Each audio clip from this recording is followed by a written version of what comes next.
Welcome to Takin Care of Business on Koerner Radio, News Talk, 1180 for the best in Saturday Talk Radio, and now for the best in Wednesday Talk Radio on 1410 Carry at 1 o'clock. Your host is Clay Koerner, and I'm Marty Pay. Clay, we've had 2 weeks off. Happy New Year to you. Happy New Year.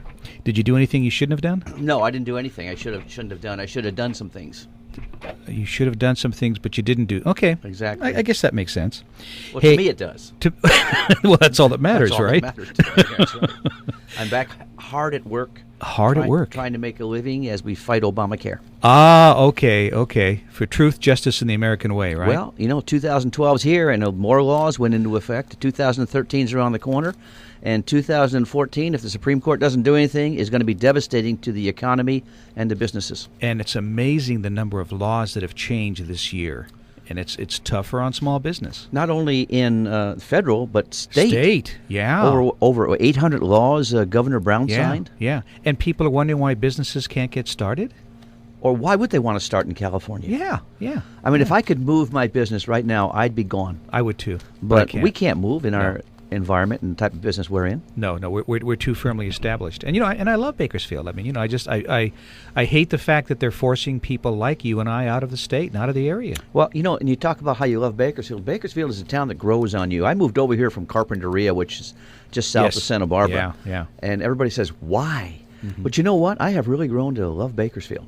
Well, it's funny. I moved to Kern County from Thousand Oaks. You used to live in Thousand Oaks. I lived in Thousand Oaks, too. Yeah. And my office was in Sherman Oaks. I made that daily trek on the 101. And I just got to the point where I couldn't do the traffic anymore. It was just too much.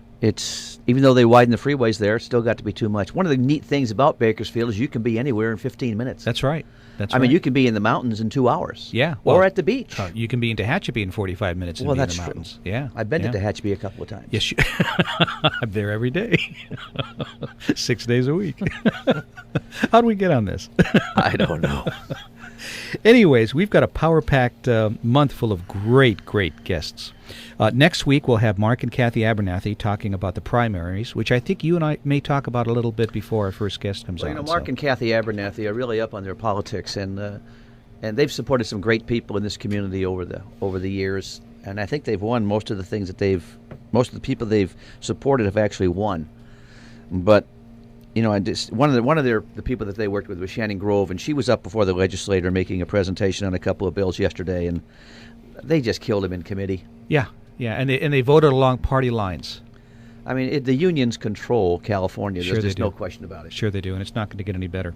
So we've got them coming on next week talking about the primaries, because we're right in the middle of the primary season. Because, we all know we've got New Hampshire next week, but the week after that is South Carolina. Right. The week after that is Florida. Then you've got Nevada and Maine, and by the time you get to the end of February, you've already gone through Colorado, Minnesota, Arizona, Michigan.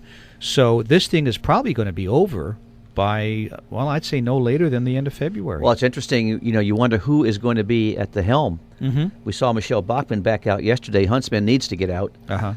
Ron Paul is a total disaster, in my opinion.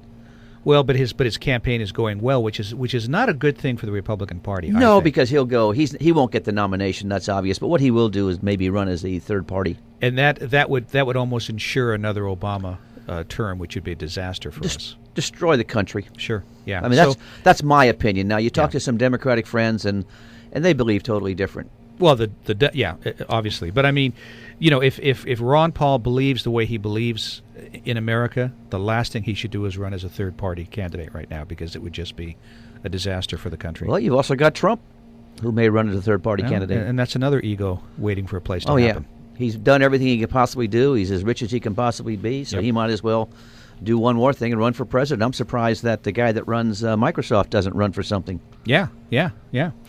Well, on the 21st, the following weekend, we're going to have Dr. Walt Williams. Now, that'll be exciting. I love listening to him. He Yes. fills in for a host on another station many times. But he's really an interesting character. Somebody kind of with the name of Rush Limbaugh, was that the name? Oh, I'm not supposed to mention that name. But in fact, he guest hosted for him the last day of the year, last week. And in the second half of that show, we're going to have an old friend of mine, Brian Johnson, who's the Western Regional Director for the Right to Life League. So last time I interviewed him was 20 years ago down in Southern California, so that should be a fun interview. That means you were, what, 5 at the time? Oh, bless you, my child. Close. And then the last week of the month, we have an old friend of ours, Sally Pipes, who has a brand new book out about Obamacare. You know, I've been reading her book. It's really fascinating.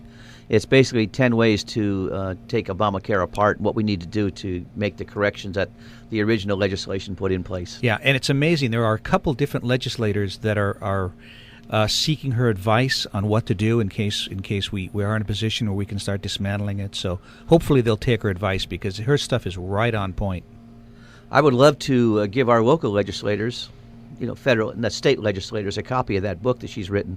That's actually because it's not a thick read. I mean, it's really a one-night read.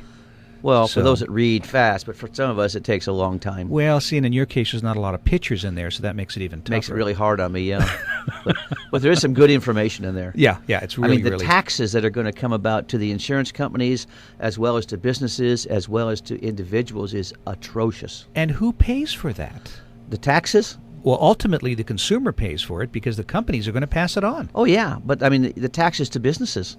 Mm-hmm. All businesses, if they don't offer benefits, are going to pay a $2,000 fine per person. Right. And if one of their employees decides he wants to go to the exchange, mm-hmm. he gets to keep the money the employer gives him to buy insurance in the exchange, whether he buys a less comprehensive plan or a more comprehensive plan, and then the employer gets to pay the government $3,000. See, it's insane. It's Totally. insane. It's insane. And but ultimately, the consumer pays for it because the business is going to have to pass on the cost. Of course. They can't absorb it. And we haven't even talked about the Life and Death Committee, which Yes. is a fact for seniors. If you're a senior, look out. You're not going to last. Yeah, it's because true. you're not going to get care or treatment that you think you should get. Mm-hmm. Because you don't have the value to society. You're not paying taxes. You're not working. One of the ideas that you and I haven't had a chance to bounce around, but it came up when we had Alan Burgess on a couple weeks ago from the Tehachapi Healthcare District. He was talking about, well, actually, we were talking about possibly having someone like him, Sally Pipes, and one or two people, and actually having a debate about the issue. Because, let's have some people on that think healthcare is the healthcare bill is a good idea. I'd like to see somebody try to vouch for what's going on because it's ridiculous. Well, we need to call Steve Schilling then. There you go. Steve Schilling would be the guy. Steve thinks it's a fantastic idea. idea. How do you defend this? It just doesn't make any sense to me at all. I think we ought to call Steve. Steve, if you're listening, come on the show. Steve and I debated this once before at a Chamber of Commerce. That's right. Event about 2 years ago when it first came out. I remember that. Yeah. Yeah, he's extremely sharp. Okay, well let's have Steve on and we'll talk about that. That would be fun. So that's pretty much what our lineup's going to be for the month of January. And our guest in the second half of the show today is Harley Pinson, who's going to talk about, he's got a couple of issues he wants to talk about. He's running for the 4th Division Supervisorial District. Well, let's talk national politics for a second. It's really too bad that Herman Cain got out of the election process because he was one of the guests that you were working on getting scheduled. Yes, actually we had him scheduled and then had to change it once or twice, and then in the interim he got knocked out. So, and the guest we were going to have this morning that we're waiting for, Dr. Avita King, wrote a great article about Herman Cain, talking about why he was targeted, and she has some great points, and I'll let her talk about that if we get her on the air in a couple minutes. But the next one to be targeted is going to be Santorum. Oh yeah, definitely. Yeah, he's going down next. Yeah. Because Obama wants to compete with Romney. Well, and all the polls I've seen say that the person that has the best chance of beating Obama is Romney. Do you agree with that? No, I don't. Really? No, I don't. Because he's going to come back and kill Romney. Romney's got a bad history of being a little more opposite of conservative. Liberal? He also implemented the health care bill that Obamacare was based on the Romney care bill. Mm-hmm. So he's got a lot of baggage behind him. Let's expand on that in a minute, okay? Let's break for a second. When we come back for a break, let's talk a little bit about Romney and why you think he doesn't have a chance of beating Obama. We'll be back in a moment on Taking Care of Business on Koerner Radio, News Talk 1180.